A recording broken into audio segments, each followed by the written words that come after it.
Well, welcome to this week's Crisis Jam. My name is David Covington. I'm your host today. I'm the CEO and president at RI International, and it's one of the companies of the 5 Lanes Crisis Partners. We've got an exciting day for you today. Today is May 4th.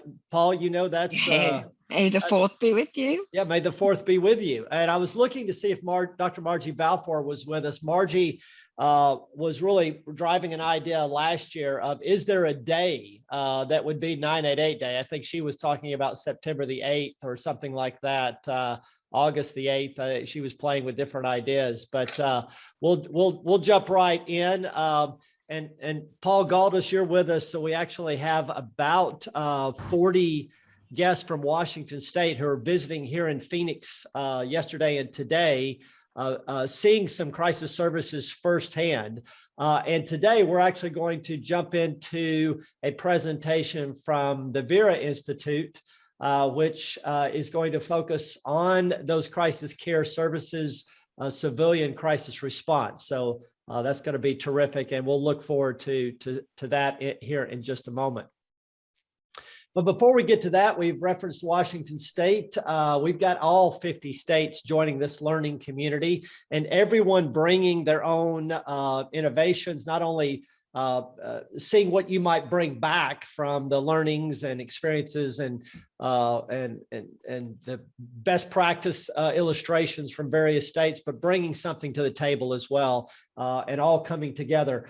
Our newsletter email list continues to grow, and we're adding about 30 a week. But if you've got a group that you would like to be a part of that, don't hesitate to contact Karen directly. Or of course, you can go to the website at talk.crisisnow.com. Back several months ago, we moved away from a formal sort of calendar invite to this new approach where the Zoom link is available online, or you can sign up for the newsletter, which would have the opportunity to download a calendar invite if that's something that would be helpful, and get a weekly newsletter email reminder that would tell you who's presenting this week and give some access to upcoming presentations. But all of the videos, the PowerPoint presentations, the trivia contest, all of those are available on that talk.crisisnow.com website. And you can see the videos via YouTube. So we'll have 300 to 400 people joining us today and every week that we're together. But if you miss that, we'll have another 50 or 100 who catch up via the YouTube video.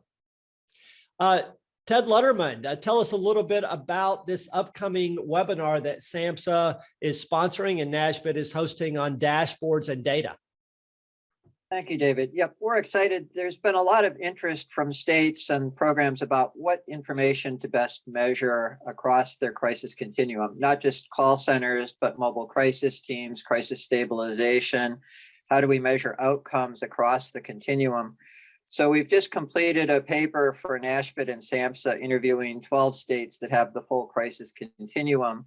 And while that paper is going through clearance, we're doing a webinar next Monday at noon that's going to feature 3 of the states sharing their experiences. They'll show some of the dashboards, data visualizations that they've developed. And we'll also talk a bit about some of what we heard from the other states. This is the first webinar. There'll be a second one on May 27th. That's a follow-up for people that were on the first one, where you can ask questions. There won't be presentations on the second one. It'll really be for you to ask the 3 states, what are they measuring? How did they decide to build or buy their dashboards? How are they using the data for follow-up? So we encourage people to register for that next week. I'll put in the chat box again the link for it. And we look forward to helping people figure out what to measure and how to use data to better improve crisis services. Terrific. Thanks so much, Ted. And again, we'll drop that link into the chat text. In terms of news items, there is just a continuous flow starting to emerge of articles around 988 readiness, state preparedness, more information about the line. But this week, I'll just highlight a couple of, and again, as you see news stories, don't hesitate to let us know, and we'll include them in the weekly Crisis Jam deck. But Dr. Ben Miller, who did an op-ed around the preparedness with Wellbeing Trust and also on the board with Inseparable, has done a podcast that he's interviewed. A new hotline could save lives during mental health crisis.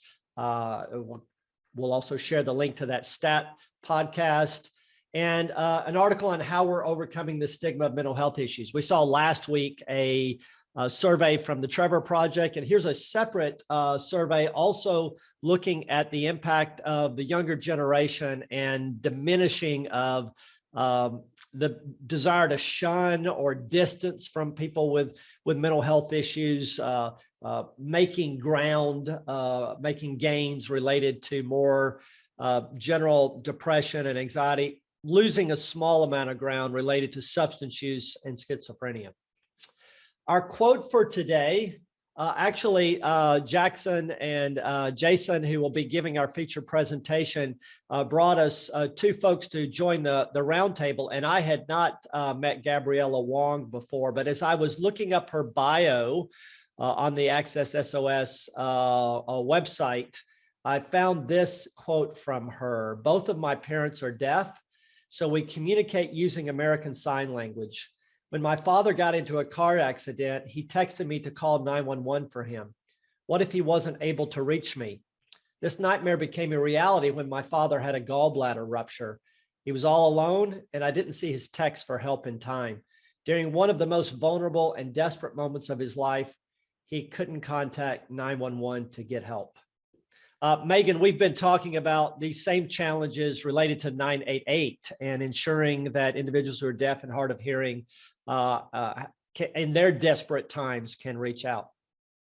Absolutely, David. I am so pleased that you included this quote because it really demonstrates that desperation and the equity that is needed to have that access. And so having a national center for people who are deaf and hard of hearing and use American Sign Language for 988 is so crucial for the very reasons noted here. And Holly Ryu from New Hampshire, she runs a statewide program for people who are deaf and hard of hearing services, and she is trying to plug in also to 988, and she'll be presenting on June 22nd for the Crisis Jam, and really excited about that. She'll provide that provider perspective. Great. And Gabriella, we'll hopefully hear from you here in just a few minutes, but let's start with our featured presentation today from Jason Bibiana and Jackson Beck, both with Vera and specifically the Redefining Public Safety Program. A lot of interest when this report was shared online, and looking forward to hearing from both of you today. Great. Hey everyone, I'm Jason. Jackson's over there. Thanks David and team for the intro, and thanks everyone for being here. So as mentioned, we're from the Vera Institute of Justice, which is a national nonprofit organization that works to end criminalization and incarceration through research, technical assistance, and advocacy. As part of Vera's Redefining Public Safety team, a big focus of our work is reducing the role of armed police officers in responding to 911 calls that are related to health and social issues that they're not well equipped to address. We are very excited to be supporting the expansion of civilian-led responses to people in crisis as a better way to serve people with a wide range of unmet behavioral health needs and get people connected to care and support rather than coming into contact with police. In this work, we have a focus and a lens of anti-racism and equity because we know that policing has disproportionately harmed Black communities and other communities of color. And we also know it's really critical to consider how the policies and practices of other systems, such as healthcare, have also contributed to inequities that impact people's access to appropriate, timely care. So again, really excited to be presenting to the 988 Crisis Jam learning community. We are such big fans of everyone's work to realizing the full potential of 988 and centering equity in that work. We see 988 as a really important opportunity to invest in a much more robust, more comprehensive, and more accessible crisis system that can also help reduce our over-reliance on police and the criminal legal system. So let me tell you a bit about what we're presenting on today. As mentioned, we have a new toolkit that was published last month. There it is on the screen. It's called Civilian Crisis Response, a Toolkit for Equitable Alternatives to the Police. If we could go to the next slide. So the toolkit includes strategies, lessons learned, and promising practices that we compiled from interviews with program leaders, advocates, researchers, and equity experts. Really excited to have Gabriella and Amy Watson here today joining for our roundtable. The toolkit highlights programs and communities at different stages of planning and implementation with crisis response programs. And the featured programs all are responding to 911 calls, and some are also already linked to their local crisis lines. Next slide, please. Thanks. So in the toolkit, there are 7 different chapters that cover different areas of program planning, implementation, and evaluation. Our goal with the toolkit was to highlight not just why communities should prioritize equity in program development, but also figuring out the how.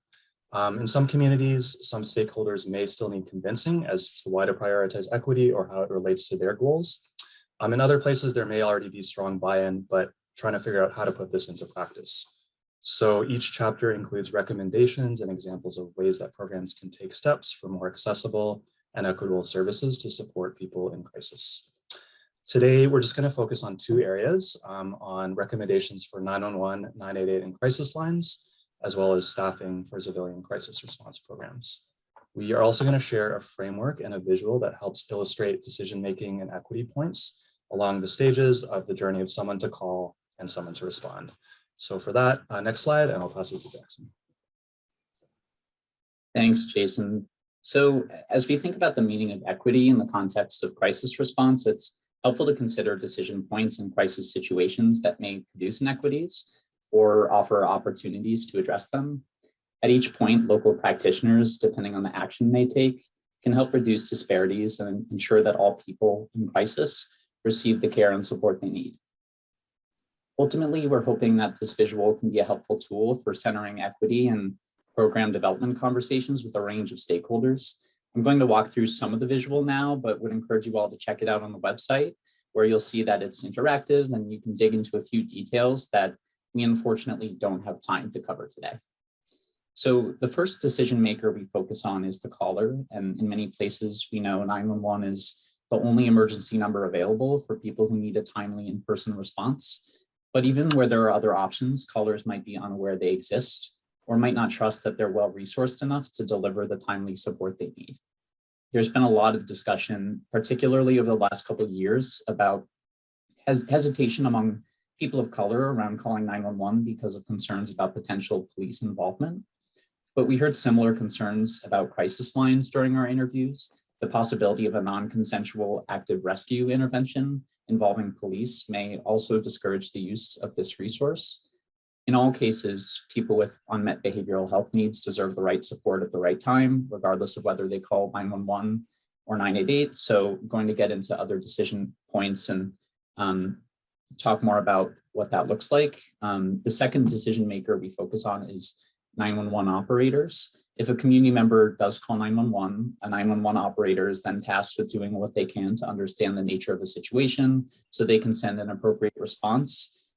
Whether an appropriate response is sent will depend on operators' dispatch options, communication center policies and protocols, and the training that operators have received on these topics. We might also see implicit bias related to where calls are coming from. If certain places are broadly perceived as more dangerous and therefore less appropriate for civilian responders.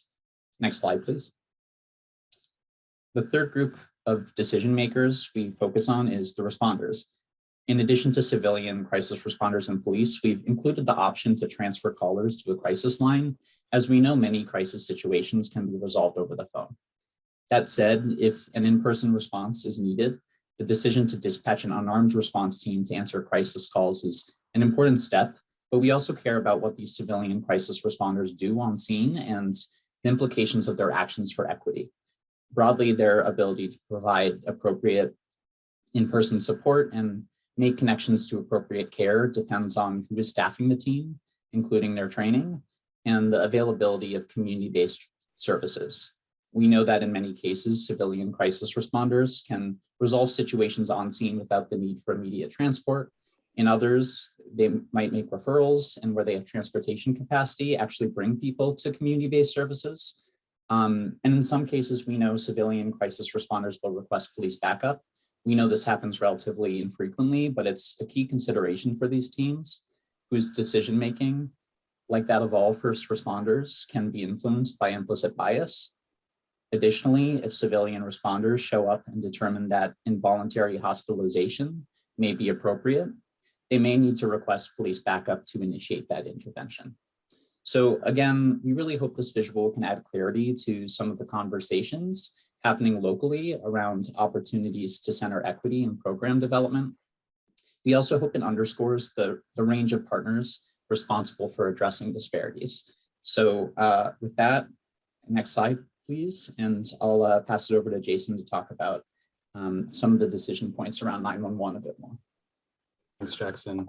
So next, wanted to share some strategies and examples of ways that crisis response programs can address those decision-making points and adjust practices and processes to be more accessible and equitable. So here are 3 key recommendations that apply not only to 911 systems, but also to 988 and crisis lines.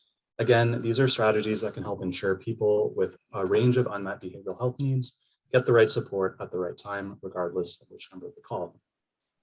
Number 1, training and technology to address communication barriers, including for people who have limited English proficiency, as well as people with hearing or speech disabilities.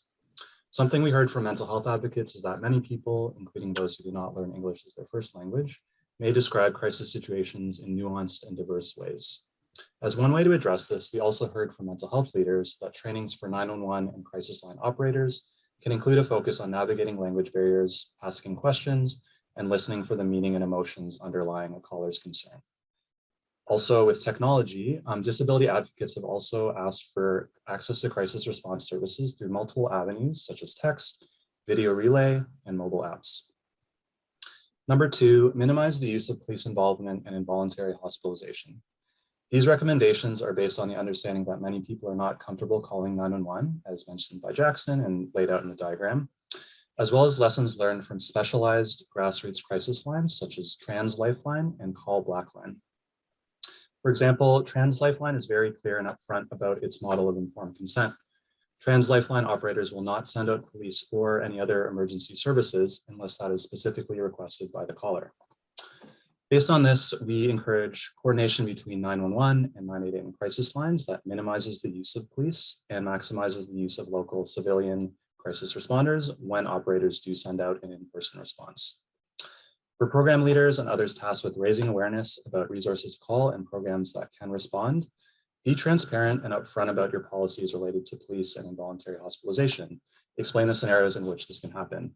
And similarly, for those tasked with program evaluation and data, track and share the data how often and when police involvement in involuntary hospitalization happens. These steps are crucial for transparency with community members who are concerned about these outcomes.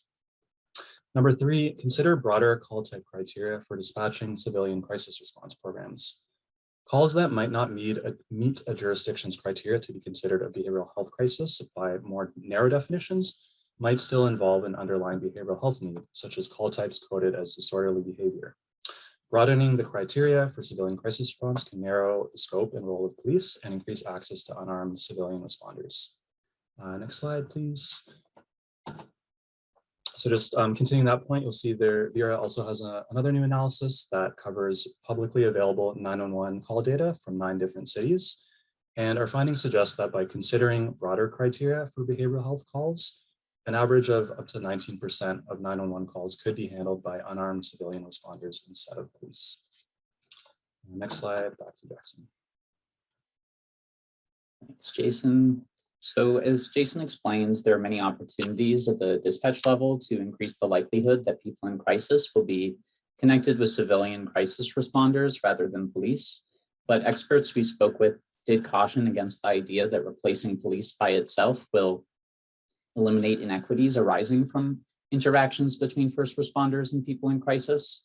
For example, research shows that Black people are disproportionately subject to coercive mechanisms like involuntary hospitalization, which can exacerbate trauma and sow distrust in some of the services that are meant to facilitate recovery. We heard a lot from the experts we spoke with for this toolkit about how strategic hiring practices might promote equity. Advocates we've connected with have described the importance of crisis responders who share lived experience and identities with the people in their communities who are experiencing crises. To share one example of a program that focused on racial diversity and recruitment, in Rochester, New York, where about 40% of the population is Black, the person in crisis team had assembled a team that was largely made up of people of color. And Dr. Danielle Lyman-Torres, the former commissioner overseeing that program, who you'll see we've quoted here, said the program also decided to make city residency a prerequisite for employment. And she highlighted the need for responders who are comfortable navigating the city in a way that suburban counterparts might not be. Additionally, the City of Toronto is planning to launch 4 distinct pilot programs. The city will contract with different community organizations to operate them. And one of these programs will primarily focus on serving the city's Indigenous community, with the potential to promote Indigenous approaches to mental wellness and crisis response. Another way to think about this recommendation is figuring out how to integrate peers into crisis response approaches. SAMHSA crisis care guidelines do identify the incorporation of peers in crisis services as a best practice for their ability to identify with people in crisis in a non-clinical way. And in some programs, responders might wear multiple hats in that they don't formally identify as peer specialists, but they bring lived experience to their role.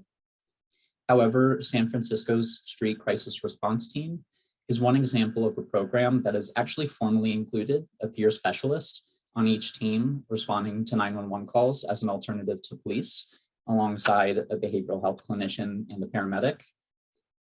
Another key program practice we heard about was the importance of focusing during the recruitment process on skills and experience rather than professional designations. Programs should avoid unnecessary barriers to employment for people who can be trained to provide others with the support they need during a moment of crisis, particularly from communities often underrepresented in the behavioral health workforce. For example, program leaders from Olympia's Crisis Response Unit and St. Petersburg's Community Assistance and Life Liaison program have said they're not requiring their primary responders to have a master's level education. They described a focus on the nature of the work these responders are actually doing in the field and the communities they're serving. In addition to hiring, the toolkit also explores how strategic approaches to training might promote equity. As I mentioned earlier, San Francisco's teams include a clinician, paramedic, and peer support specialist. And we heard from the program's leadership that they've conducted joint trainings to foster improved collaboration and team cohesion for these multidisciplinary teams. These programs have also pursued professional development activities that aim to eliminate bias and promote equity in crisis responses. So, for example, the city of St. Petersburg made delivering implicit bias training a prerequisite for any contractor leading their community assistance and life liaison program. Similarly, Portland Street Response has also explored training their staff with sessions focused on serving specific populations, such as immigrant communities, LGBTQ individuals, and other groups. Next slide, please. For more information on staffing, I'd really recommend not just reading through the staffing chapter of the toolkit, but also checking out our colleague Nazish Dalakia's companion piece here. It features the perspectives of the people doing this work in the field and sheds light on the day-to-day of that work, as well as the variety of backgrounds people are bringing to it. Next slide. So we'll stop there. Thanks so much again for having us, and looking forward to the roundtable and answering any questions about the toolkit. Jason, Jackson, thanks so much for sharing this presentation and the idea of civilian crisis response, mobile teams on the streets out where people are in homes and apartments. This feels like literally the most powerful opportunity to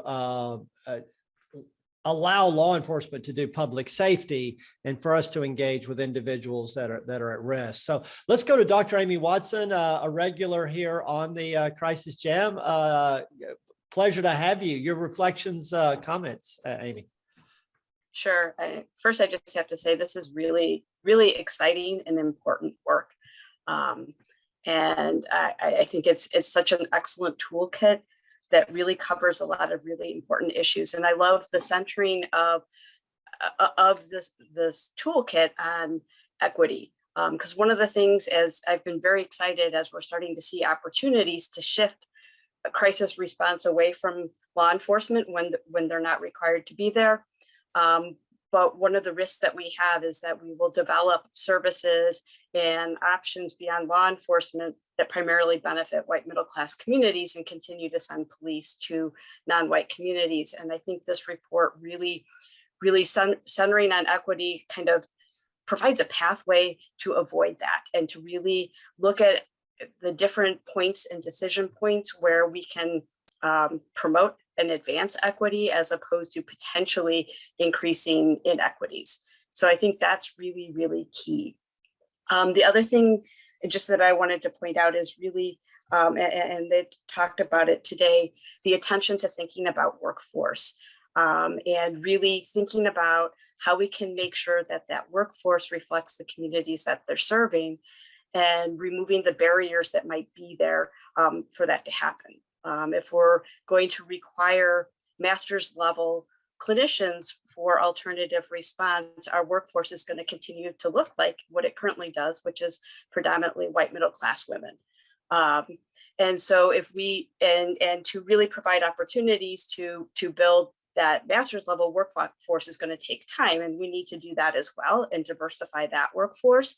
But we also can really kind of look at what are the skills that are needed, what types of backgrounds are needed, and removing sort of those credentialing barriers that require a master's degree and looking at who are the people that are best suited to provide effective response in communities and actually getting them hired and trained and bringing them to this workforce, I think is really important. And I love that the report really kind of provides examples of communities that are doing that successfully.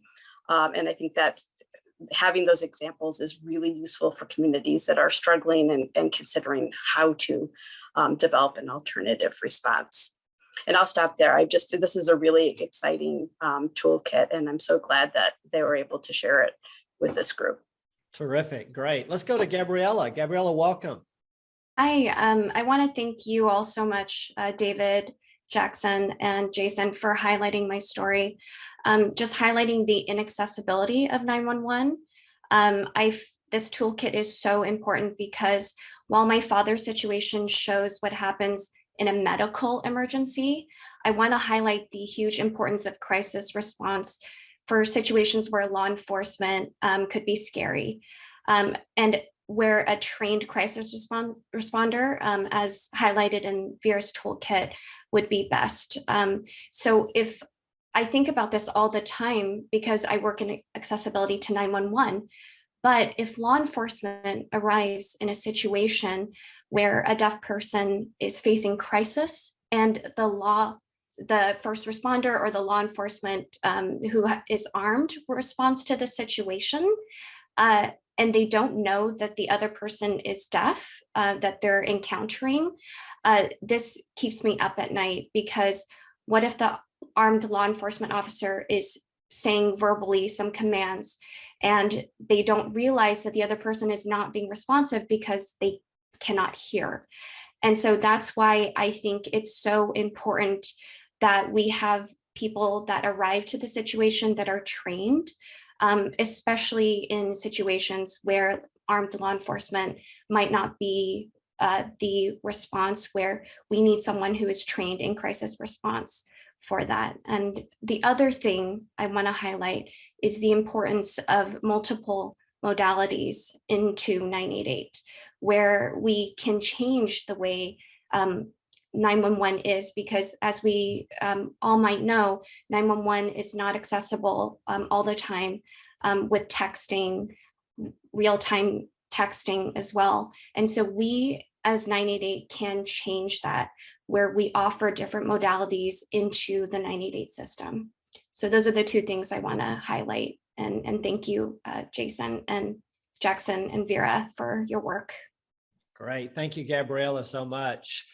So the power of mobile crisis services as an alternative to law enforcement engagement in communities where those exist, then when a call taker is on the line with somebody who feels like they're at imminent risk or in great distress, it's just this enormously powerful tool for them.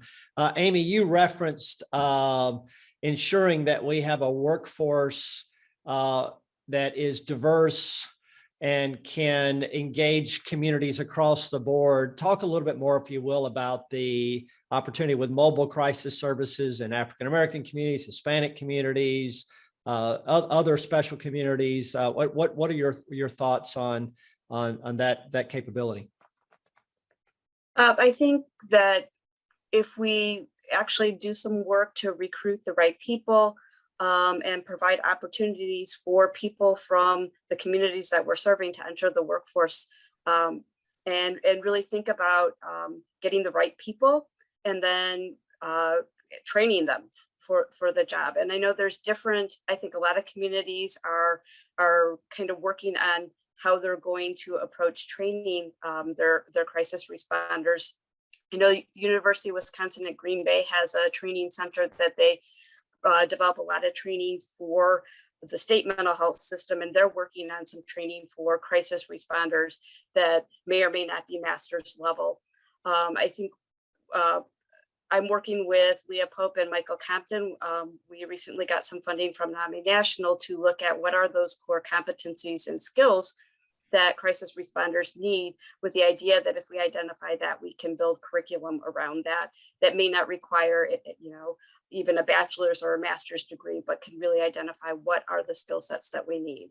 But again, I think there's some great opportunities for us to kind of figure out what are the skill sets needed, develop some programs and certifications that remove some of the barriers and bring people in. I think the next thing, though, that was important, that was mentioned in the report, is to also look at pay and to make sure that we are adequately paying people for the work that they're doing, regardless of whether they have a master's degree or not, because it's important work, it's skilled work, and making sure that we build in pay structures as well as career advancement, so that people can enter the field and have a meaningful career doing this work as well.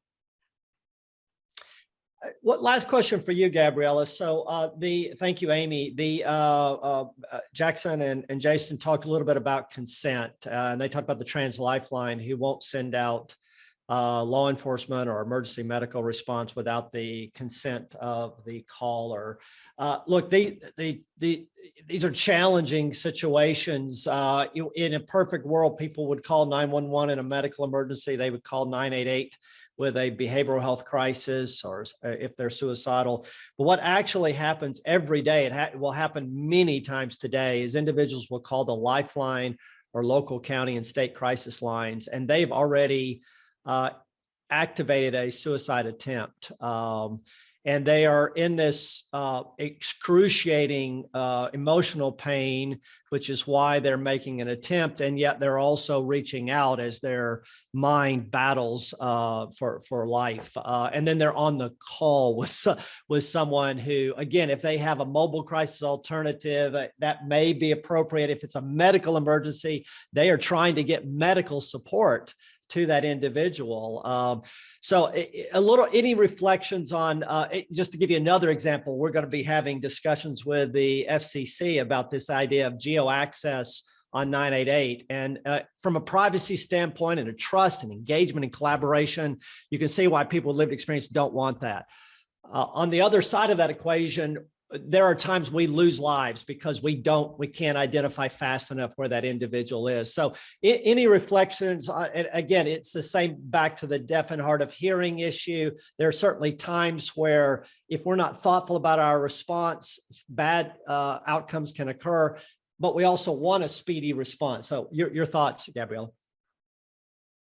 There is, I absolutely agree with that. There is a balance in privacy and someone not wanting someone else to know if they're in a crisis situation, know that they're going through something and not wanting to share that location. But also we need to recognize that if it is a life-threatening emergency, we do need to send help. And so what's happening right now, to my understanding, is that calls are maybe getting routed through the person's area code. And we're all on mobile phones. My mobile phone area code does not match where I live right now. And so I think that needs to be fixed and addressed before we go into privacy and understanding the balance of how to send someone to the person's location if they need imminent help right now versus their privacy. So look forward to more discussion of that. And we probably should, for this group, bring forth the lifeline in the policy. Richard McKeon, you're on the line. You may remember exactly what we called it. I think we called it something about engaging and collaborating, but it was around this issue of balancing engagement and collaboration and getting emergency help to someone who is in trouble, even if they're not yet ready to ask for that help themselves.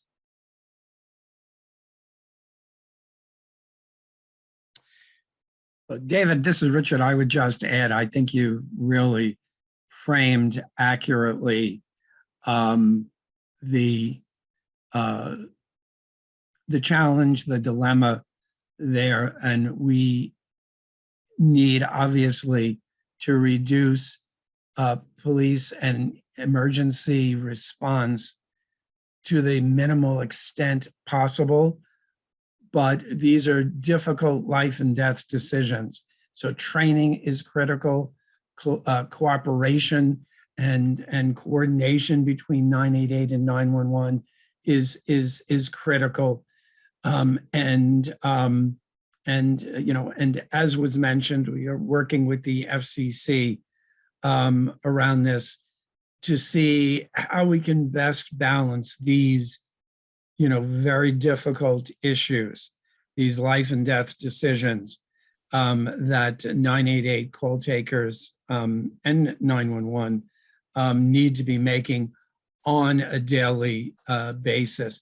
I think the idea that of geolocation, that in the general area, that if I'm in Rockville, Maryland, which is where my cell phone number is, but I travel to Los Angeles, if I'm calling in crisis, that it would go to Dee Dee Hirsch rather than to Everymind in Rockville, I think is relatively uncontroversial, and hopefully we'll be able to make progress on that while we look into how in a thoughtful, informed way to maximize saving the greatest number of lives. Great, Richard. Thanks so much. And perfect timing. Rep. Steve Illison has joined us for the Crisis Trivia Hot Seat, which we'll move to next. I will just end, Amy, referencing the strengthening of the diversity of our behavioral health workforce. I have the privilege to work with two organizations that have nearly 2,000 people working in mobile crisis, regional crisis call hub, and facility-based services.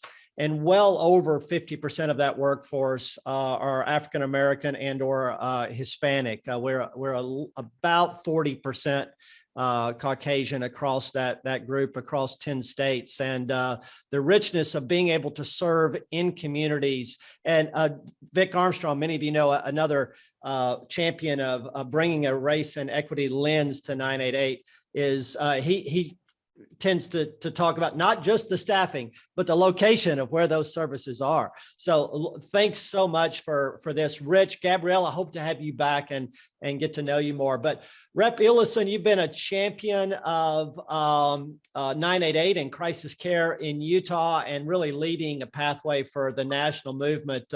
Great story of how 988 could not be accomplished in Utah. So Senator Orrin Hatch, who's now passed away, said, let's get it done nationally, and that'll get it done in Utah. So Rep. Illison, so glad you're with us today, our Crisis Trivia Hot Seat. Say hello to everyone before we tee up this question. Thank you, David. Great to be here. On a sad note, as you mentioned, Senator Hatch just passed away, who was the primary champion along with Representative Chris Stewart. Actually, Senator Hatch is laying in state today in our Capitol, and his funeral's tomorrow. So just like to thank you for giving him the recognition that he deserves. Well, it was perfect timing. We were chatting and I sent you a text and asked if you would join the Crisis Trivia Hot Seat. And we find this is everybody just loved it. They want this so badly, Steve. So we're so glad that you jumped on board. Steve, actually, I think we're going to start having a special 988 Crisis Jam t-shirt for those who participate. So it's coming your way. I'm actually being serious about that. So let's set up the question. UCARU is a restraint-free training program to manage aggressive behavior in a crisis setting. They reframe that behavior as survival skills that guests have learned over time. And of course, in that moment, the job of the crisis team is to end that escalation and ensure that there's safety for that individual, for other guests, for staff or family, et cetera. UCARU focuses on engagement, relationship, trauma-informed care, but it also includes a key use of a quiet room. So again, Steve, this is a crisis facility. They focus on the use of A, quiet rooms, B, soothing sounds and natural light alternatives, C, karate style blocking pads, or D, safety office or staffing roles focused on the milieu.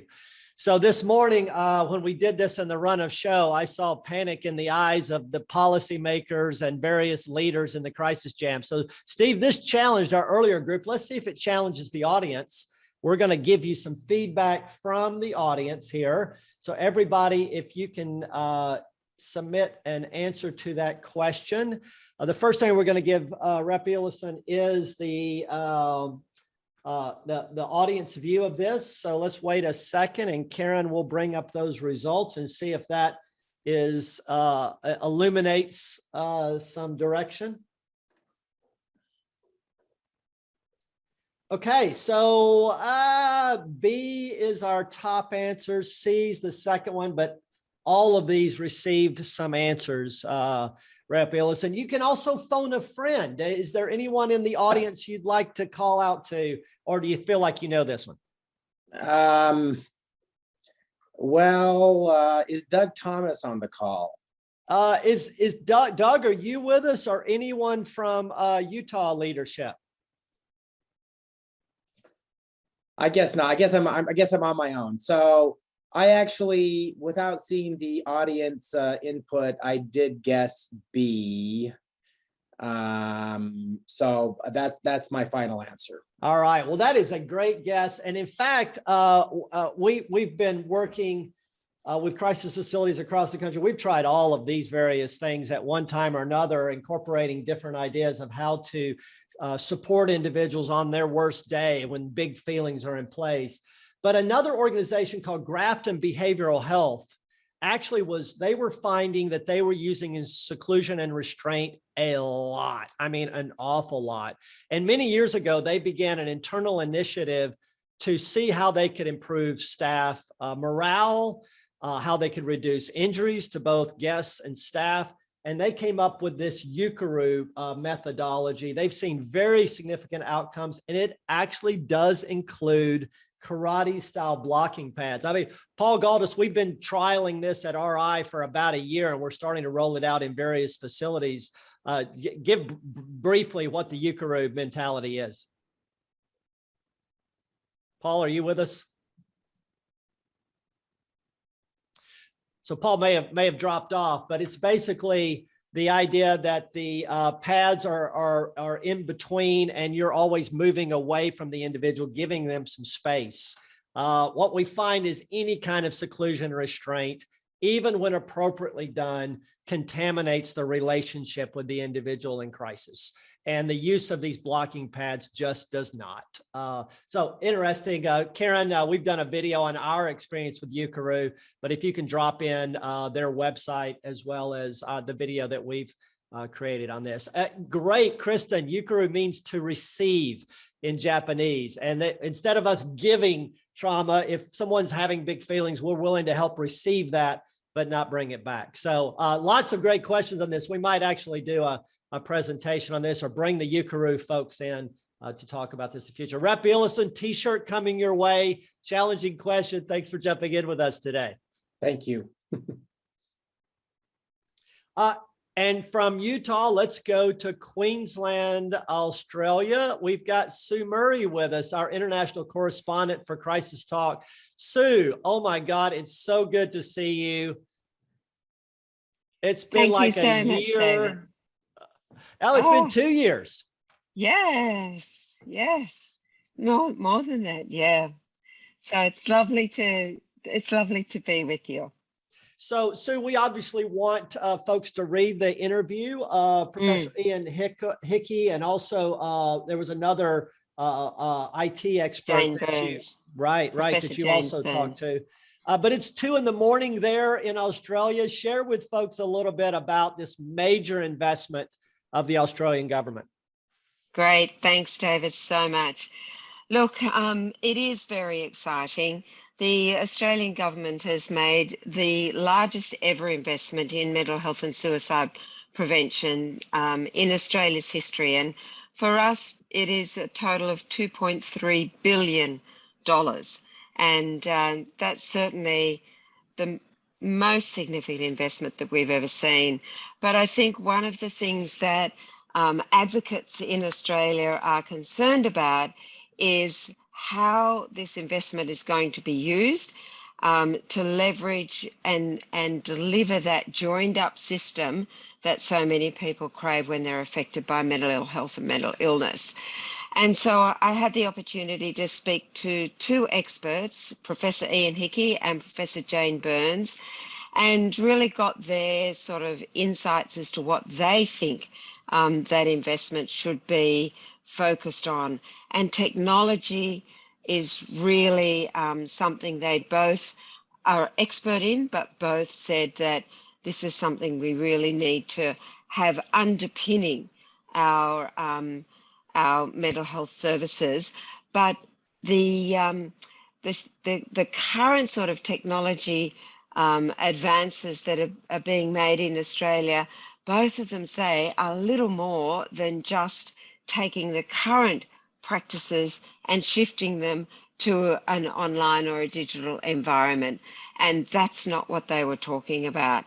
Ian is one of Australia's leading researchers that are looking at the barriers to implementing effective digital mental health services and treatment at scale. And at the moment, there's really, certainly in Australia, there's a lack of robust evidence-based data about the effectiveness of these. What he's been looking at is developing some predictive models so that they're doing that by gathering data on sleep patterns, on cognitive function, on activity, on speech, and that they're combining that data with insights from thousands of people with lived experience so that they can develop some predictive diagnostic tools. And in that way, they really are seeing that there's opportunity to have that reform of the mental health system, which is real reform, not just sort of tinkering at the edges. Another exciting addition for Australia is that we have formed the first national office for suicide prevention, and it's just getting underway fully this month. And the focus of this office is going to be really bringing or shining a light on the social determinants of suicide and mental ill health, and particularly look at how we can create a joined up system across governments to be able to respond to people who are in distress. So they'll be looking at employment, at education, financial stressors, and relationships. And of course, we know that all of those have been exacerbated during the pandemic. And they're also going to have, the office will have a focus on workforce development, and we've just heard in your own environments, the challenges that are being addressed through the implementation of 998 and making sure that you've got the right workforce in place. We really have to have some significant change to our workforce in Australia.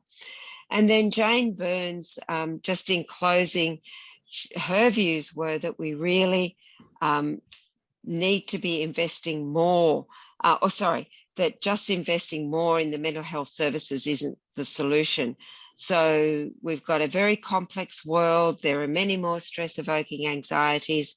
We've just come through the pandemic, or coming through the pandemic. We're looking at a war in Ukraine, and in Australia, we've had natural disaster after natural disaster. And so there's a real emphasis around, or Jane talks about a real need to focus on prevention instead of waiting until the person becomes unwell and then put our services in place to help. So there are a couple of the highlights from the article. I hope, David, that everyone will go on online and just read a little bit more about the details of what our two experts have called upon for investing this really significant change for Australia in mental health and suicide prevention. Thanks so much, Sue. And thanks for joining us at 2 in the morning. I know we've got several more articles coming up from our international correspondents. So thanks so much, Sue.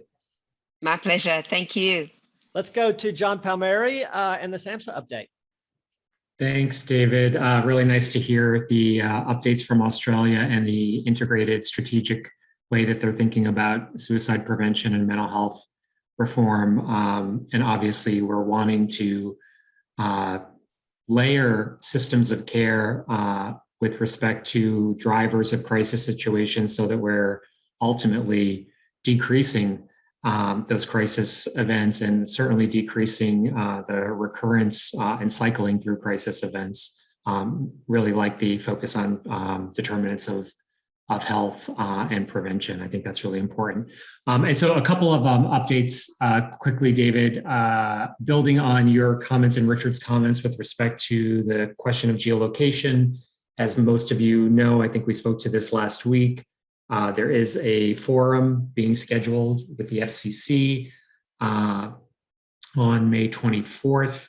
I will again throw the link in the chat there. It is expected to be pretty much an all-day event starting at 9:30 Eastern time, which I know is early for many folks, but we'll run until about 4:30 on that same day. And in the link that I'll send, there is an opportunity to share questions ahead of time. There is an email where people can submit questions in advance of that forum, but intended to be an opportunity to convene lots of perspective and voice in the conversation, addressing some of the issues that have been raised with respect to privacy concerns, safety issues, technology solutions, and so on. And we're very excited about moving this conversation forward. A couple of other things that I just wanted to highlight in recognition of Mental Health Awareness Month. I will put a link in the chat for some activities that SAMHSA is engaged in recognition of this month, and then also links to some new resources specifically speaking to parity, both to a Kennedy Forum talk on parity that happened last week, as well as some parity resource documents that have been created through SAMHSA to support individuals and state leaders around parity enforcement. And then finally, I just wanted to let people know, I think Richard mentioned this at one point, that we are working toward our planning around the Crisis Response Partnership Pilot Program, which was in the FY22 appropriations, and there should be more details on that program forthcoming. Richard, I don't know if you have anything else that you wanted to add quickly. Yeah, I will quickly add, it's important for people to be aware, and it's a little confusing, but About a week and a half ago, the CDC and the Mortality and Morbidity Weekly Review released provisional 2021 mortality data, including around suicide. And tragically, suicide, which had declined in 2019 and 2020, increased from 45,979 deaths in 2020 to 47,458 deaths in 2021. The preliminary data are usually quite accurate as an indicator of what the final data will be, but the CDC and the MMWR mistakenly said that suicide was back to being the 10th leading cause of death. Turns out that was not correct, but the numbers were correct. Problem is that when they corrected that, they took all the suicide data out. So if you search for this information, you're not going to be able to find it. So I've been working with CDC to encourage them of finding some other way of getting that preliminary data out there, because I think it's critical for us to be aware that, you know, after 2 years of progress reducing suicide in 2021, it did go back up. Thanks. Thanks so much, Richard. Brian Hepper, any comments before we go to Arlene? No, let's go directly to Arlene. Thank you. Thank you, David. Good afternoon, everyone. I wanted to tell you today about NASHPD's new paper, and it is called The State's Options and Choices in Financing 988 and Crisis Services Systems. And I see I don't have my camera in a good place. Sorry. Okay. Then we dive into financing of the crisis contact centers and crisis services, and putting an emphasis on sustainability. Starting with the 988 fees, we look into the obstacles and the oppositions to them as well. If not a fee, and even if a fee, you need to incorporate multiple other funding streams. So we go into what some of those funding streams might be. Medicaid is, of course, an option, a plentiful option, but it's also very complex. And so we cover a lot of the details of that.